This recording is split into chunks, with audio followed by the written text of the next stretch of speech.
Estamos en un nuevo capítulo de Esta Boca es Mía. Soy Montserrat Martorell, aquí en la librería Ulises del barrio Las Tarrias. Y hoy tenemos una invitada muy especial, muy joven también. Ella es Amanda Tellirí, autora de del libro de cuentos ¿Cuánto tiempo viven los perros? ¿Cómo estás? Bien, gracias. ¿Tú? Bienvenida. ¿Desde cuándo estabas escribiendo? Bueno, desde siempre yo diría, desde que era chica, pero como alrededor de tercero, segundo medio empecé como a tomármelo más en serio y a escribir formato cuento y muchos de esos, o sea no muchos, pero algunos como que cuentos fueron rescatados en este libro. Y de hecho el título original, o sea el título de este libro se toma de uno de los cuentos que dice la crítica es uno de los más bien construidos, más bien acabados. ¿Estás de acuerdo con eso? O sea, a mí lo personal era el que más me gustaba y la gente que lo leyó también me había dicho que era el que más le había llegado, gustado, entonces por eso elegimos ese título. Naciste el año 95 y por ende uno inmediatamente dice que increíble ya un libro con Editorial Planeta publicado y una novela que viene en camino. Sabiendo que tanta gente, de repente uno se encuentra con mucha gente y te dice llevo 3 años esperando la respuesta de una editorial y apareces tú y ya van 2 libros. ¿Cuál es la fórmula? ¿Qué es lo que recomiendas? ¿Por qué se han dado las cosas así? Tú estudiaste literatura creativa en la Universidad Diego Portales, acabas de terminar el semestre. ¿Cómo fue ese proceso? Bueno, yo creo que esencialmente es porque me he dedicado mucho a escribir, entonces no es como que de repente saqué un libro, sino que según yo, para mí ha sido como toda la vida dedicándome a esto y de repente funcionó. Y yo creo que esa es la fórmula, como de dedicarse de lleno y más allá de pensar en cómo voy a ser un escritor, no sé qué, pensar en el producto en sí, en lo que estoy escribiendo. Y me metí con la misma mentalidad en la literatura, más allá de ser como pensar como soy una literata, era más muy metida en cómo mejorar los textos y en trabajarlos. Y pulirlo, Sí. sacarle brillo. ¿Y te sientes escritora? Sí, o sea, no sé, me da un poco de vergüenza porque igual siento que tengo como, o sea, como que es solo un libro, entonces, y llevo poco tiempo como públicamente haciéndolo, entonces igual como que me da un poco de pudor decir como soy escritora. Pero en la interna sí. Bueno, les cuento que para los que quieran leer a Amanda, ¿Cuánto tiempo viven los perros? Pueden mandarnos un mensaje, poner en Twitter @elperiodista, quiero llevarme este libro por tal razón y a la mejor respuesta se los vamos a dar. El mundo de los jóvenes y niños es un misterio para los adultos, los bruscos y rápidos cambios en las mentes y cuerpos, la entrada a un orden de reglas enemigas y esa sensación de que todo está pasando por primera vez son detalles que complejizan sus relatos en apariencias simples.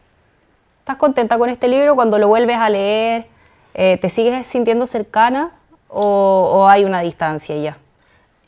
Ya hay una distancia porque los escribí hace mucho tiempo y algunos de la época del colegio. Igual como que puedo como rescatar cosas positivas y hay algunos que todavía me siguen gustando mucho, pero yo creo que sobre todo que coincide con un periodo en que hay muchos cambios, uno cambia muy rápido, entonces como que de repente hay cuentos que en el momento que lo escribí me hablaban mucho y ahora me siento un poco como desconectada, podría decir.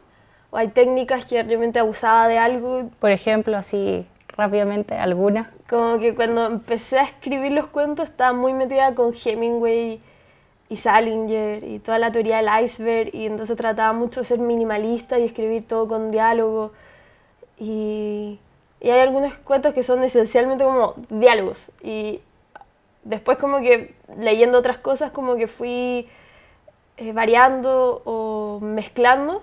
Pero ahora cuando leo esos cuentos, que en esa época era como lo que quería hacer, como quiero ser como Hemingway, y ahora es como, no. ¿Y fuiste y presentaste la compilación, mandaste el manuscrito directamente a la editorial? ¿Cómo fue eso? Sí, lo mandé a la editorial. Igual es que estaba en un taller literario.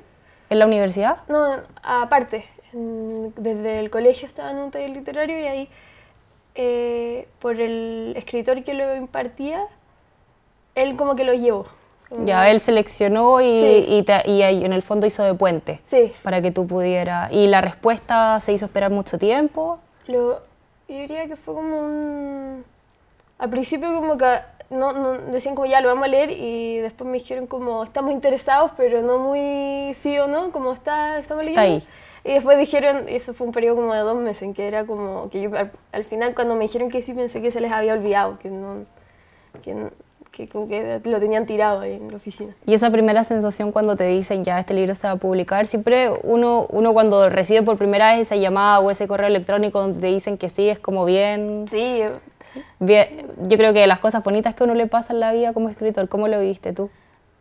Fue como un momento muy hiperventilado. No le podía Sí, gritando. Sí, porque me estaba como acostando en la cama, así era muy tarde y pensé, o sea, como que revisé el mail que me había llegado en el día, pero no lo había visto y yo ya estaba media durmiendo, de repente me llegó y fue como, ya no puedo dormir más. ¿Y eso te impulsó a decir, bueno, entonces estaré haciendo algo bien las cosas? Sí, fue como un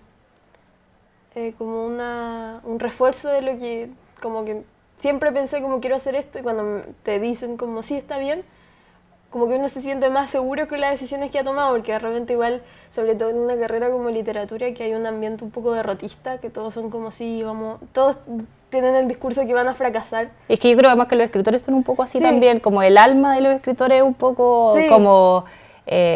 cuaja muy rápido con la melancolía, entonces es fácil irse sí, para abajo. Desde el primer día de primera universidad todos están como, sí, no vamos a tener trabajo, no nos va a resultar, y entonces igual uno anda como pensando como...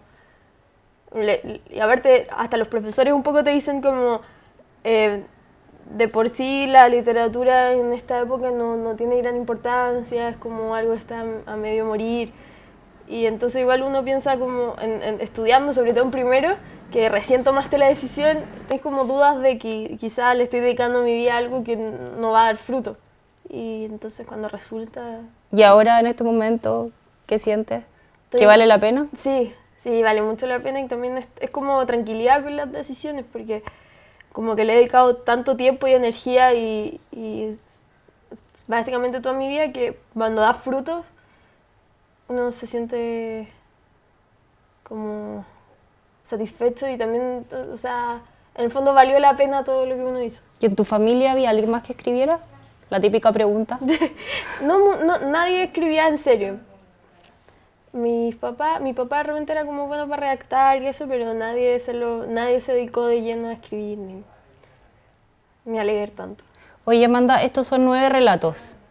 Estos 9 relatos en general plasman una idea de un mundo juvenil, hay crisis, hay conflictos, hay vínculos ahí medios tormentosos y sobre todo también hay como una crítica social, que me imagino que también tiene que ver con el mundo del que tú vienes, porque hay una crítica a los colegios o a las maneras de ser, hay un cuento de hecho el padre con la hija cuando la acompaña a la universidad, pero también hay una crítica fuerte al mundo de los adultos, o sea, estos adultos que se equivocan, que toman malas decisiones. ¿Por qué apuntar hacia allá, hacia esa dirección? Yo sé que son preguntas que en general uno como que las va entendiendo ya después de muchas conversaciones y después de muchos meses, pero hoy con este tiempo que ha pasado, ¿por qué haberse inclinado por esa decisión en el fondo? Bueno, de partida está enfocado en el rango etario mío, en el fondo porque no me cuesta, o sea, supongo que no me va a salir tan natural escribir sobre experiencias o gente que no conozco tanto, porque escribo sobre como el ambiente que yo conocía o la gente que yo conocía o que tenía de alguna manera relación. Entonces por eso es el enfoque en personajes jóvenes y la mirada que ellos tienen hacia los adultos. Y en el fondo lo que igual lo hice un poco consciente era como la poca capacidad de los adultos de estar presente y en cierta medida una crítica a cierta clase social en que suele pasar que a los jóvenes y a los niños los dejan más que nada como siendo educados con lemas morales más que alguien que te guíe. Más que con presencia afectiva. Sí, entonces como que te dejan solo con unos paradigmas de lo que tienes que hacer y nadie te lo explica, realmente o no te acomodan o te chocan y estás ahí solo con eso. ¿Y a ti te pasó sentirte sola en algún momento en la medida que fuiste creciendo, cuando eras más chica o en algún momento que te sentiste así como media desamparada? Sí, no tanto por mis papás, porque por suerte mis papás no se parecen a los que retrato en... Para que anoten ahí los papás cuando vean la entrevista.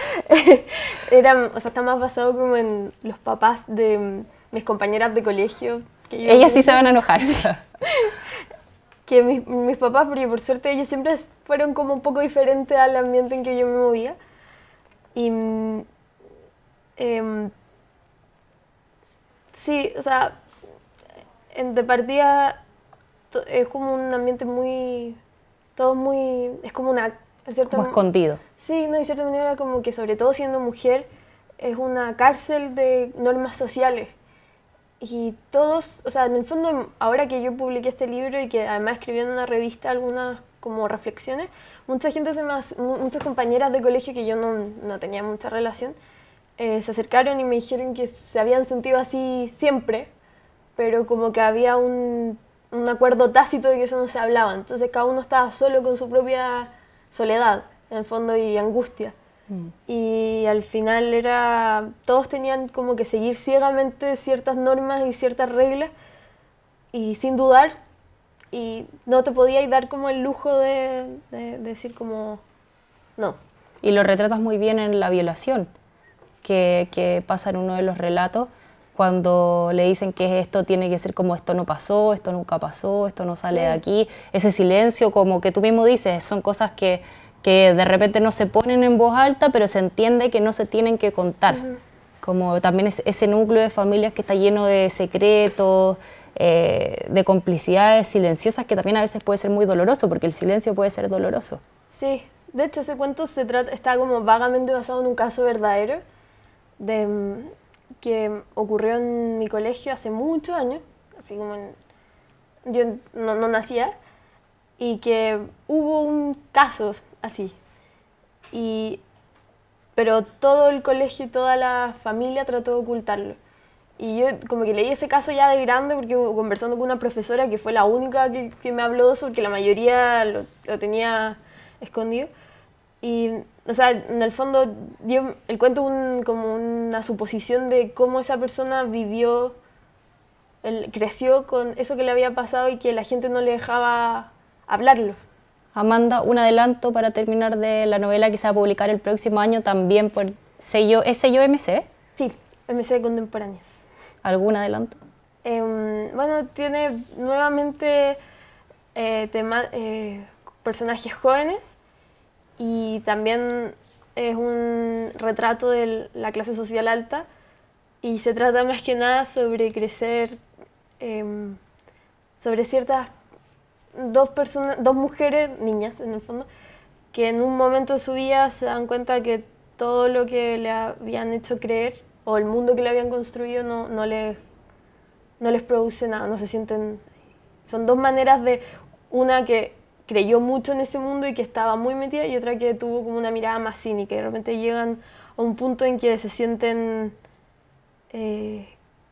desvinculadas y al mismo tiempo solas de qué hacer. Muchas gracias entonces, Amanda Tellerí. Vamos a estar expectantes para leer ese nuevo libro. Muchas gracias por estar aquí, muchas gracias a ustedes y seguimos en un próximo capítulo de Esta Boca es Mía, aquí en la librería Ulises de las Tardes.